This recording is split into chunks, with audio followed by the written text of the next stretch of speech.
ఏపీలో ఎండల తీవ్రతకి సంబంధించి పరిస్థితి ఏ విధంగా ఉందో రాజు కూడా అందుబాటులో ఉన్నారు.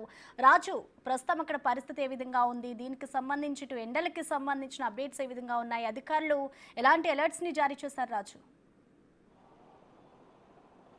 అంటే ఎండలంటే మనకి అటు ఏప్రిల్ మే నెలలు మాత్రమే గుర్తొస్తూ ఉంటాయి. ఈ కాలంలో మోస్తున్నటువంటి మార్పులను చూస్తే అటు ఏప్రిల్ నుంచి మే జూన్ వరకు కూడా ఈ భారీగా ఆ ఎండలు తాకిడి అనేది చూస్తూ వస్తున్నాం. కానీ ఇప్పుడు చూస్తే భారతదేశంలోనే అత్యధికమైనటువంటి ఉష్ణోగ్రతలు ఎన్టీఆర్ జిల్లా నందిగామలో 37.6 డిగ్రీల ఉష్ణోగ్రత అయితే నమోదైనటువంటి పరిస్థితి కనిపిస్తుంది. ఎక్కడికక్కడ రోడ్లు కూడా చాలా వరకు నిర్మానుష్యంగా మారుతున్నటువంటిది. ఎందుకంటే గడిచినటువంటి 2 రోజుల్లోనూ ఒక పక్క చూస్తే ఎండ తీవ్రత ఎక్కువగా ఉండడం, దీనికి తోడు ఒక్కపోత కూడా ఉన్నటువంటి పరిస్థితి కనిపిస్తుంది. వీకెండ్స్ ముఖ్యంగా చూస్తే విశాఖ లాంటి టూరిస్ట్ ప్లేసెస్కి ఎంతో ట్రాఫిక్ రద్దీ ఉంటుంది. దాంతోపాటుగా అనేక మంది ఇక్కడికి వస్తూ ఉంటారు. కానీ ఇక ముఖ్యంగా విశాఖ లాంటి ప్రాంతాల్లో కూడా ఎండ తీవ్రత ఎక్కువగా ఉన్నటువంటి నేపథ్యంలో కొంత నిర్మానుష్యంగా కనిపిస్తున్నటువంటి పరిస్థితి మనకు కనిపిస్తుంది. అదేవిధంగా అటు ఉత్తరాంధ్ర వ్యాప్తంగా చూసినా కూడా అరకు, పాడేరు లాంటి ప్లేసెస్ చలి ఎక్కువగా ఉండేది మనం చూస్తూ ఉంటాం.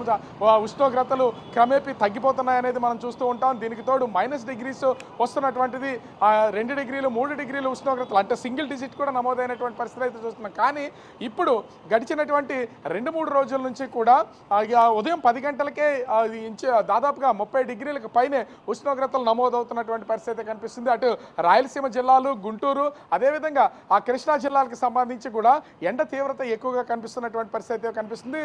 అటు ఆంధ్రప్రదేశ్ రాష్ట్ర వ్యాప్తంగా కూడా ఇంచుమించుగా చూస్తే 30 డిగ్రీల నుంచి 34 డిగ్రీల వరకు కూడా ఉష్ణోగ్రతలు, అంటే సాధారణం కంటే దాదాపుగా 3 నుంచి 5 డిగ్రీలు ఎక్కువ ఉష్ణోగ్రతలు అయితే ప్రస్తుతం ఉన్నటువంటి పరిస్థితి కనిపిస్తుంది. అది కూడా ఫిబ్రవరి మొదటి వారంలోనే ఈ స్థాయిలో ఎండలు ఉంటున్న దాన్ని బట్టి చూస్తే అటు ఏప్రిల్ మే నెలలకు సంబంధించి ఎండల తీవ్రత ఏ స్థాయిలో ఉంటుందనేది ఊహించడం కూడా కష్టమే.